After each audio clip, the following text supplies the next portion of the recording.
네, 오늘은 투자 실패 가능성을 낮추는 방법에 대해서 제가 몸담고 있는 비전 크리에이터의 우리 김샛별 이사 그리고 박세웅 매니저 이렇게 모셔서 함께 어떻게 하면 투자 실패를 낮출 수 있는가. 특히 이제 저희는 이제 비상장 기업의 투자, 벤처 투자 단계의 투자를 집중하는 회사인데 더 어렵거든요. 그래서 이 어려운 걸 어떻게 난제로 풀 것인가? 이거에 대한 한번 답을 한번 찾아보도록 하겠습니다.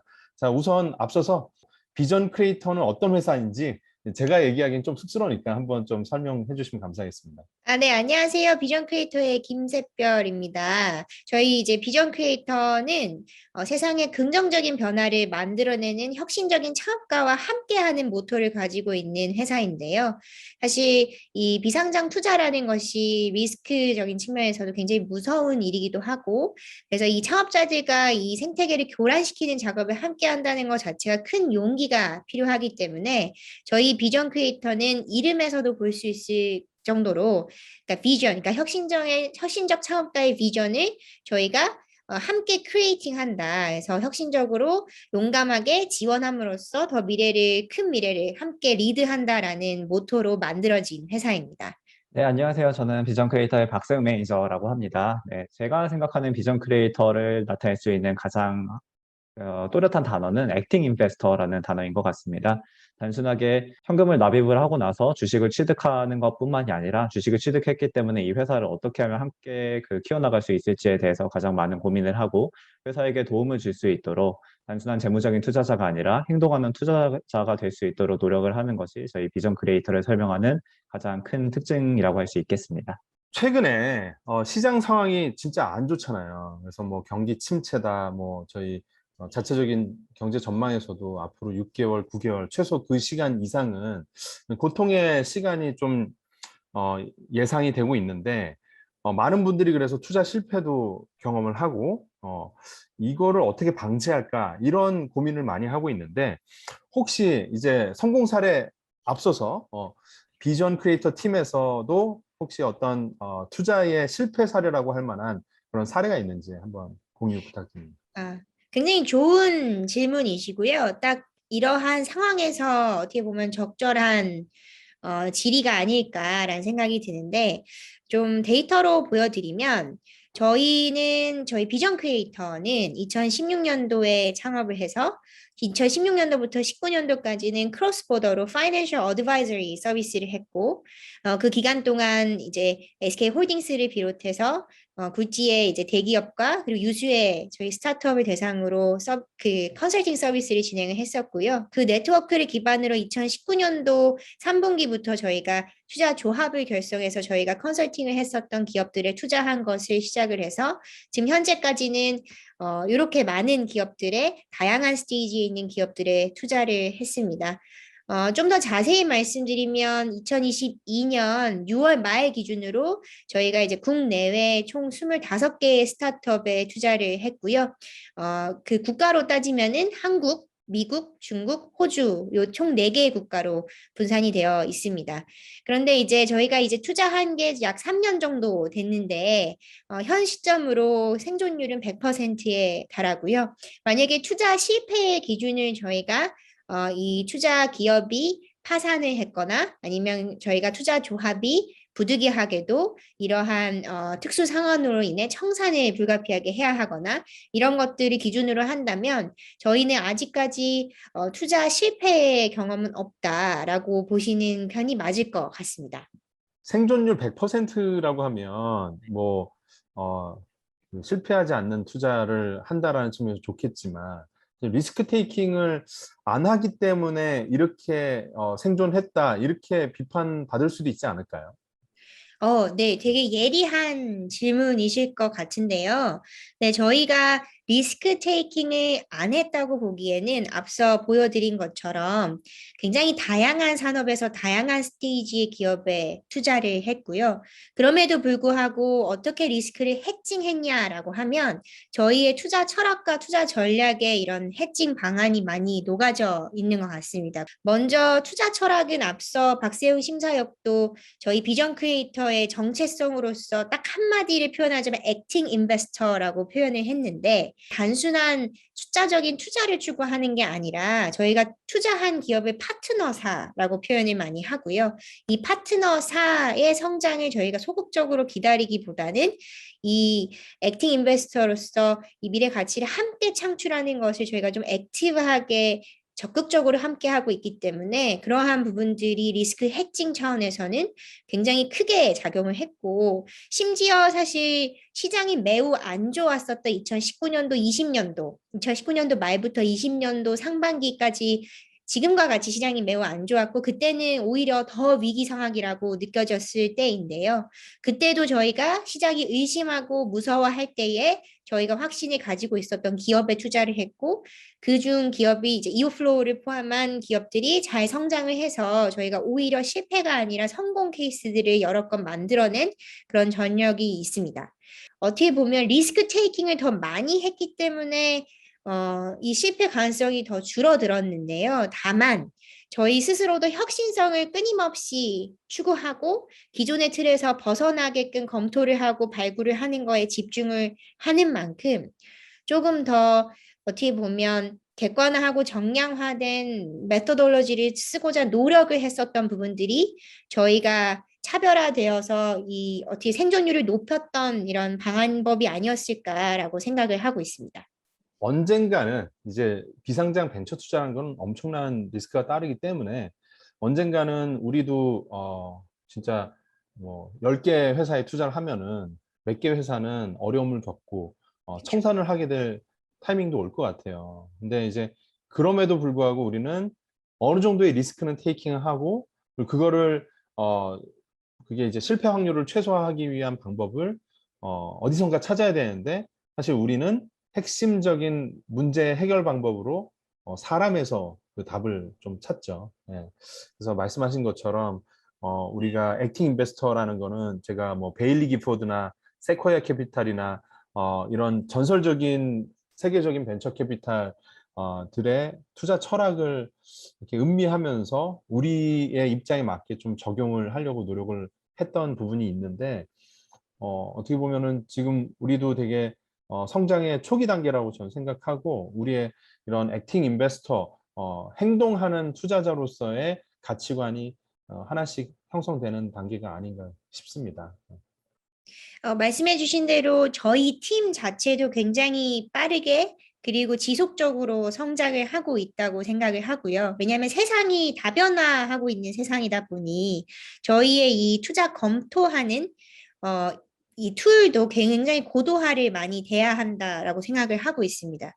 그래서 지속 가능성에 대해서 굉장히 고민을 많이 하고요. 네. 그러한 차원에서 저희가 산업이나 이런 것들을 스크리닝 할 때도 다른 회사하고 비교하기는 좀 그렇지만 저희의 나름대로 차별화된 전략을 많이 가져가려고 노력을 하고 있습니다. 세부적으로 말씀을 드리면 저희는 사실 집중하고 있는 특정 산업들이 물론 고정되어 있는 건 아니고요. 산업의 흐름에 맞춰서 저희가 지속적으로 리서치를 하고 아마 저희 이 비전 크리에이터 네트워크 안에 들어가 계신 분들이라면 저희 비전 크리에이터가 발간한 매크로 분석 보고서도 받아보셨을 텐데요. 이런 식으로 시장을 지속적으로 연구하고 공부해서 세부적인 산업에서 어떠한 산업이 미래를 단기적인 뭐 6개월, 1년, 3년 혹은 5년, 10년을 리드할 것인가를 공부를 하고 거기에 맞춰서 탑다운 형식으로 산업을 리서치하고 저희가 선정을 하는 방안을 많이 착안을 하고 있기 때문에 그러한 부분들에 있어서 저희가 먼저 투자 산업, 그러니까 이 전체적인 거대한 흐름이 어디로 흐르는가에 대한 리서치를 공부를 많이 한다라고 봐주시면 될 것 같고 그 산업 내에서 앞서 말씀드린 것처럼 다변화된 세상에서 저희가 좋은 기업을 찾기 위해서 다양한 방법을 쓰고 있습니다. 사실 이 섹터가 되게 중요한 건 뭐냐면 어떤 메가 트렌드라는 게 있잖아요. 그래서 이 메가 트렌드 속에서 모든 산업이 다 잘 되지는 않거든요. 그래서 우리가 한 6년 전부터 창업 초기부터 생각했던 것 중에 하나의 가장 큰 키워드는 Data is the new oil. 데이터가 이 시대의 석유다. 이거에서 엄청나게 우리는 많은 영감을 얻었고 거기에 근거해서 정말 10개가 넘는 기업에 우리는 스마트 헬스, 그러니까 헬스케어 분야가 스마트하게 디지털로 변환된다라는 큰 흐름 속에서 뭐 로킷 헬스케어, 이어플로우, AT센스, 뭐 메디에이지 이런 되게 다양한 헬스케어 기업에 투자를 해왔죠. 근데 이제 이번에 아마 이 영상 이후에 나갈 영상에는 로봇 산업에 대한 산업 리포트가 발간이 되게 될 겁니다. 저희가 그렇게 하는 이유는 산업을 알아야 기업을 선정할 수 있고 산업의 큰 트렌드, 조류를 읽어야 그 조류 훈풍을 받고 성장하는 기업들을 생존 가능성이 더 높아지게 된다라는 그런 믿음이 있기 때문에 그렇고요. 지금 이 장표에서 보여드리는 게 바로 헬스케어 생태계인데 저희는 이 사이사이에도 슈퍼 커넥터 전략을 통해서 우리가 투자한 기업들이 개수가 많아지면 그냥 내두는 게 아니라 이 사이를 연결하는 그런 역할을 해서 뭐 디바이스 기업과 헬스 데이터 기업, 그리고 헬스 데이터 기업과 보험 쪽의 인슈어테크 기업을 연결을 해줘서 보험료를 건강 데이터에 근간해서 깎아줄 수 있는 그런 솔루션까지 진화시키는데 저희가 도움을 이미 주었습니다. 그래서 첨언해서 말씀을 드리면요. 결국엔 저희가 이제 전체적인 큰 투자 철학이나 전략의 핵심은 산업별로 저희가 이 메가 트렌드를 이끄는 세부 산업을 탑다운 형식으로 저희가 리서치를 하고 그 분야에서 특히 저희는 데이터에 집중을 많이 하는데요. 그 이유는 무엇이냐라고 하면 이제 정지용 대표님께서 말씀해 주신 것처럼 저희가 2016년도부터 지금까지 지속적으로 리서치를 하고 그 기업들과 인터랙션을 하면서 느낀 한 가지가 있다면 4차 산업 시대의 석유는 데이터인데 결국에 이 데이터는 카테고리 킹 기업에 집중될 수밖에 없는 구조를 가지고 있습니다. 그래서 저희가 앞서 정 대표님께서 설명해 주신 저희 이 헬스케어 생태계 표를 보시더라도 저희가 각 분야에서 예를 들면 헬스케어 데이터, 웨어러블 디바이스, 의료기기 등등 이 큰 산업 내에서도 세부 산업, 예를 들면 DNA 데이터, 의료기기에서도 웨어러블, 인슐린, 당뇨병 관련된 거, 심장질환 관련된 거 등등 이런 세부 카테고리에서 이 데이터가 가장 집약되는 카테고리 킹에 집중하는 전략을 구사를 하고 있고요. 이 전략을 구사했기 때문에 사실 킹을 선별을 하려면 킹이 아닌 기업들도 알아야 되잖아요. 그래서 탑다운 리서치를 통해서 이 세부 산업들을 빠짐없이 흩어보고 세부적으로 연구해보는 게 저희의 주요 철학이고 그 과정을 통해서 저희가 어떤 게 미싱 포인트인지 인지를 하고 이 기업들 간의 슈퍼 커넥터로서 연결할 수 있는 이런 역량을 가질 수 있게 된 것이 저희 팀의 어떻게 보면 나름대로 차별화하고자 하는 전략 중 하나라고 보시면 될 것 같습니다. 그래서 저희가 전체적인 탑다운 리서치를 통해서 핵심 산업군을 이렇게 선정을 하고요. 그 다음에 저희는 이제 메서돌로지를 좀 말씀을 드리면 의사 결정을 할 때에 이런 전반적인 리서치뿐만 아니라 저희가 1차 선별 기업군을 만들어서 컴패러블을 통해서 카테고리 킹이 무엇인가 혹은 이미 카테고리 킹은 아니지만 잠재적으로 어떠한 기업이 킹이 될 것인가를 선정을 하는 과정을 거치고요. 그 다음에 2차적으로 저희가 비전 내부의 기업 심사 툴을 적용해서 전체적인 저희도 사람인지라 저희의 이제 심사하는 과정을 정량화하고 객관화하기 위해서 저희가 나름대로 여러 가지 지표를 통해서 기업 심사 툴을 적용을 시키면 제가 조금 이따 상세하게 보여드릴 텐데요. 그 이후에 최종 투자 결정이 되는 과정을 거치기 때문에 자부하건대 한 분야, 한 세부 산업에서 저희가 이게 메가 트렌드다, 그리고 우리가 꼭 공부해야 한다라는 산업이라고 한다면 저희가 그래도 많은 시간과 에너지 그리고 실사 과정을 거쳐서 이 산업 내에서는 그 핵심 카운터파티만큼 우리가 이해하게끔 특히 우리가 되게 자부심을 가지고 있는 액팅 인베스터로서 이 밸류 애드를 도와주는 과정에서 저희가 글로벌 BD처럼 활동을 하고 있는데 그 정도의 이해도를 가질 수 있게끔 노력을 하고 있습니다. 그래서 앞서 말씀드린 투자 평가 툴에 대해서 간략하게 설명을 드리면 저희가 사실 정 대표님 말씀하신 것처럼 25개 기업에 투자를 했는데 이 25개 기업이 지금 현재까지는 모두 생존해 있고 성장을 하고 있습니다만은 언젠가는 5년, 10년이 지나다 보면 한두 개, 세네 개 정도는 어쩌면은 좋지 않은 상황에 처할 수밖에 없는 기업들이 나올 수도 있습니다. 그래서 그러한 부분들을 저희가 투자 검토 단계에서 최대한 생존율이 높고 지속 가능한 기업들을 찾으려고 노력하는 과정의 일환으로서 저희가 이런 투자 평가 툴을 자체적으로 개발을 했고요. 이 평가 툴은 저희가 다양한 산업 내에서 다양한 스테이지의 기업들을 만나면서 지속적으로 고도화가 되고 있습니다. 심지어 저희가 원래 총 44개의 점검 항목, 당시 이 자료를 만들 때는 44개였지만 지금은 50개가 넘는 지표로 추가가 되어서 저희가 검토를 진행을 하고 있고요. 정 대표님이 말씀해 주신 것처럼 결국엔 사람이 하는 일이기 때문에 투자 검토이든 아니면 기업 운영이든 중요한 것은 어떻게 하면 이 검토 과정 그리고 이 기업 운영팀에 대한 C-레벨에 대한 경영진에 대한 평가를 객관적이고 좀 더 데이터화해서 할 수 있는가. 저희가 데이터에 투자하는 사람이기 때문에 저희 스스로도 데이터화 되어야 한다라고 믿고 있어서 이러한 평가 툴을 만들어서 저희가 투자 검토를 진행하고 있고 최대한 입체적이고 다양하게 진행할 수 있도록 저희는 심지어 저희 회사의 인턴분들이 적극적으로 개진해 주시는 의견들도 빠짐없이 밸류업을 하다고 하면 이 지표에 반영해서 추가 업데이트를 하고 있습니다. 그만큼 저희는 이 투자 검토에 있어서는 조금 더 저희의 그 주관성을 빼고 객관적으로도 좋은 카테고리 킹을 찾으려고 노력을 하고 있습니다. 그 과정 중 하나에서 현장형 실사가 있을 것 같은데요. 저희 비전 팀은 아마 스타트업 업계에서는 어쩌면 조금 소문이 났을 수도 있을 것 같은데 요 실사를 좀 길게 하고 좀 많이 하고 질의가 많기로 좀 유명한 것 같습니다.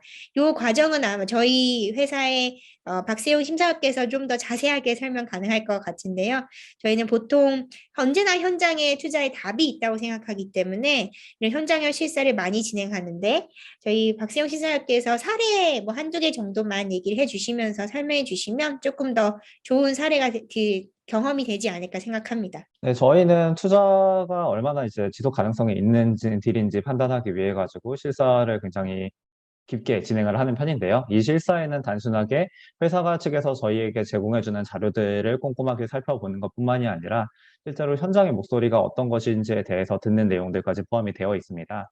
저희가 이렇게 현장에 집중하는 이유는 특히 비상장 투자 단계에 있는 기업들 같은 경우에는 이제 완전히 큰 시장을 타겟하는 게 아니라 그 시장에서 자기들이 자리 잡을 수 있는 좁은 틈새 시장을 타겟하는 경우가 많은데요. 근데 그러다 보니까 인터넷이나 이런 온라인 같은 검색만을 통해서는 그 현장의 정확한 데이터를 구하지 없는 경우가 굉장히 많았습니다.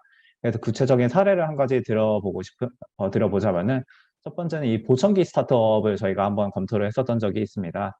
근데 보청기에 대해서 아마 저도 그랬었고요. 이제 대부분의 사람들은 보청기가 어떤 특성을 가지고 있는지에 대해서 전혀 생각을 하지 않으시고 그러다 보니까 이제 온라인 같은 데에서는 정보들이 생성이 되지가 않고 있었던 겁니다. 그래서 저희도 처음에는 이제 굉장히 실사를 진행하는 데 있어서 많은 애를 먹었었어요. 왜냐하면 제3자의 의견을 듣기가 쉽지 않아서요.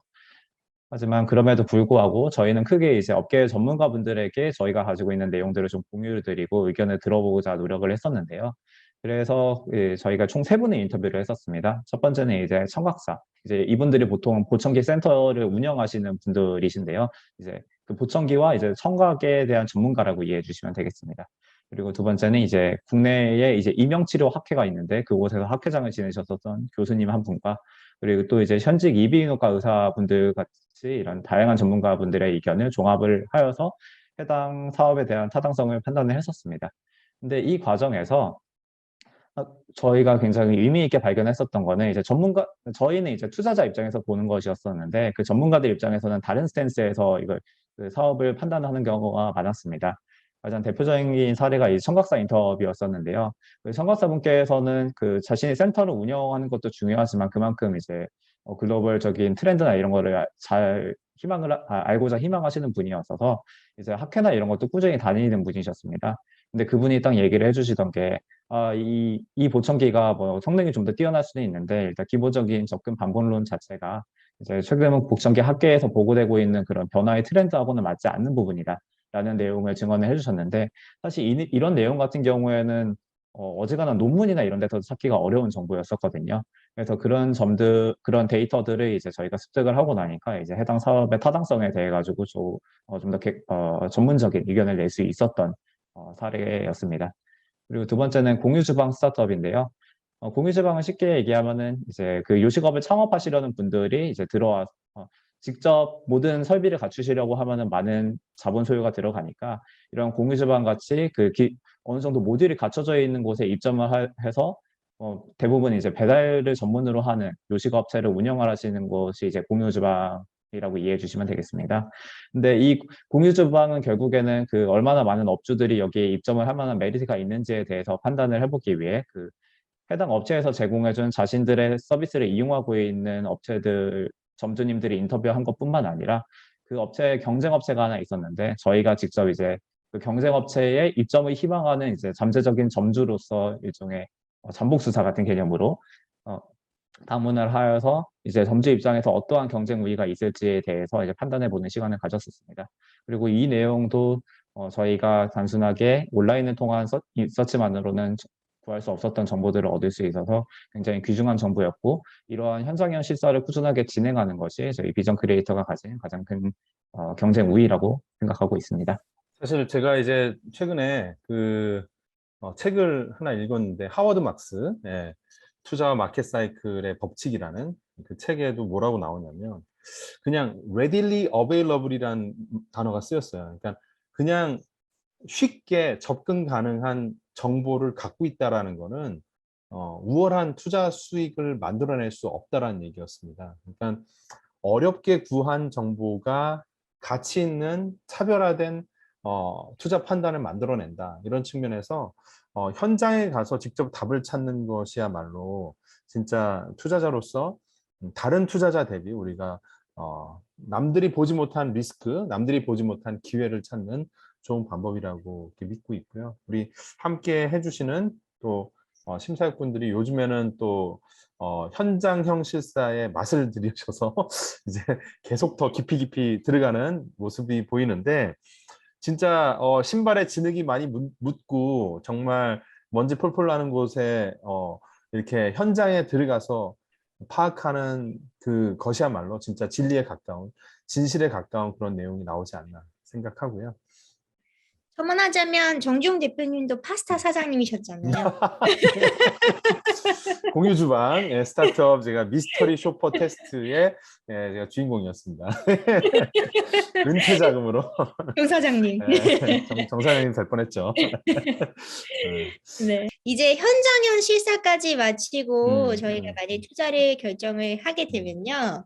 이제 앞서 말씀드린 것처럼 이런 투자 평가 툴이나 저희가 실사 과정 모두 거치고 그리고 산업도 저희가 생각하기에 메가 트렌드에 맞는 기업이다.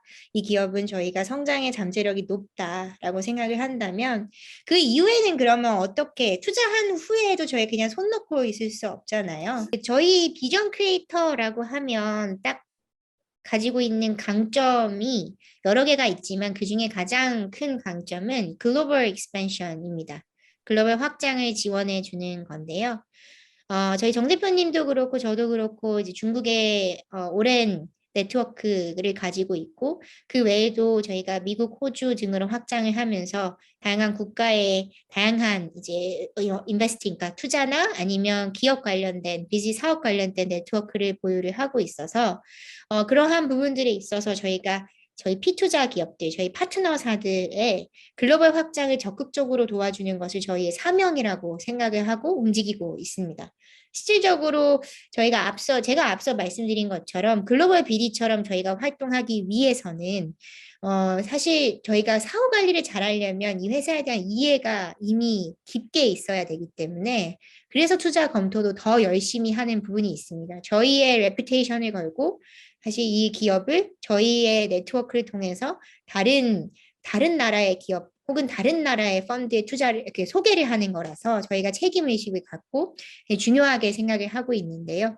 그러한 차원에서 저희가 해외 이제 탑티어 기업과의 JV를 설립을 하거나 아니면 뭐 엑셀레이팅 프로그램에 지원을 하거나 아니면 후속 펀딩을 유치를 하거나 뭐 사업적 혹은 그 투자 유치적 차원에서 저희가 많은 도움을 드리고자 노력을 하고 있고 그러한 이제 성공 사례가 가장 큰 건이 이오플로우라고 하는 코스닥 상장사 저희가 투자한 기업이고 현재도 전환사채를 들고 있는 기업인데요. 저희가 2021년 말에 사실 2, 3년 넘게 걸렸죠. 중국의 사이노케어라고 하는 그 당뇨 의료기기 1등 기업하고의 조인트 벤처를 만드는 거를 저희가 딜 소싱부터 딜 클로징까지 함께 진행을 했고 사이노케어가 92억 원 유상증자를 당시에 참여를 했고 최근에는 또 20매덕을 더 추가해서 증자를 해서 이 이우플로와의 협력을 강화하고 있는 단계입니다. 그 사실 여담으로 말씀드리면 최근까지도 이오플로우 팀에는 중국어 가능 인력이 없었고요. 최근에 고용한 것으로 알고 있습니다. 거의 그 많은 모든 과정에 이제 김샛별 이사님이 핵심 역할을 하셨죠. 사실. 예, 한 2017년부터 그 이어플로우 업무를 하지 않으셨나요? 예, 저희가 앞서 말씀드린 것처럼 컨설팅 비즈니스, 파이낸셜 어드바이저리 크로스보더로 했었는데 그때 당시에 제가 전담해서 맡았던 고객사 중 하나가 이오플로우가 있었고요. 당시에는 좀 여담이지만 말씀을 드리면 당시에는 이오플로우 제품이 아직 인슐린을 탑재하지 못하고 이 시제품에 물을 담아서 출장을 다니던 시절이었고요. 이오플로우 김재진 대표님하고 제가 열심히 출장을 다녔던 기억이 납니다. 그때 뿌렸던 씨앗들이 이제 이오플로우가 제품이 상용화가 되고 전체적으로 유럽에 수출도 되고 이런 트랙 레코드가 쌓이면서 중국에서도 원래 기검토했었던 협력사들이 좋은 반응을 보였고 그러한 부분들을 끊임없이 소통과 노력을 통해서 최종적으로 결과로 만들어내서 굉장히 뿌듯하게 생각하고 있는 글로벌 확장 지원한 밸류 애드한 결과 중 하나입니다. 그 외에도 사실 저희가 진행하고 있는 여러 가지 이 글로벌 확장 지원 관련해서는 저희가 아직 비상장 기업들이 많기 때문에 오프 더 레코드로 진행하는 것들이 꽤 있고요. 예를 들면은 뭐 엔터테인먼트 분야에서도 최근에 이제 컨콜이나 아니면 통역이나 대리 수행이나 이런 것들을 제가 진행을 하면서 추진하고 있는 조인트 벤처나 가맹점 관련된 계약들이 있고요. 플러스로 이제 뭐 로키드 헬스케어와 같은 경우에도 저희가 이제 대형 종합병원이나 아니면 헬스케어 재단들을 소개해서 이미 1차, 2차 검토를 마치고 사실 지금은 중국이 봉쇄되어 있는 상황이라서 이 봉쇄 정책이 끝나는 대로 다시 추진을 할 예정이고요. 그 외에 제가 이제 미국에도 네트워크를 강화를 하면서 저희 초기 기업들 휴재한 기업들 후속 펀딩 라운드에 미국의 이제 현지 실리콘밸리에 있는 VC들을 인바이트 하는 등 다양하게 이제 글로벌 확장을 지원을 하고 있습니다. 얼마 전에도 그 미국에 출장 한 2주 넘게 다녀오셨죠. 네. 네, 맞습니다. 네. 그 김샛별 이사님이 사실 이렇게 미국, 중국을 이렇게 누비고 다니실 수 있는 그런 근거에는 사실 교육 받으신 지역이 그 중국, 미국인데 약간 자기소개 요 포인트 한번 부탁드릴게요. 알겠습니다. 낯간지럽겠지만. 아, 네. 낚아지르긴 하지만 네. 솔직히 담백하게 말씀을 드리면 네, 팩트 위주로. 네, 네. 네. 아, 조미료 좀 넣으려고 했는데 네. 위주로 말씀드리면 저는 중국에서 중고등 대학교를 마치고 대학교는 이제 북경대학교에서 경제학하고 중문학을 했고요. 그래서 저의 이제 유년 시절부터 대학교까지 친구들, 지인들 모두 이제 고위 관리 전부직이나 아니면 금융업계 혹은 민영 기업 쪽에서 기업가이거나 아니면 근무를 하고 있는 네트워크로 지금 진행을 하고 있고요.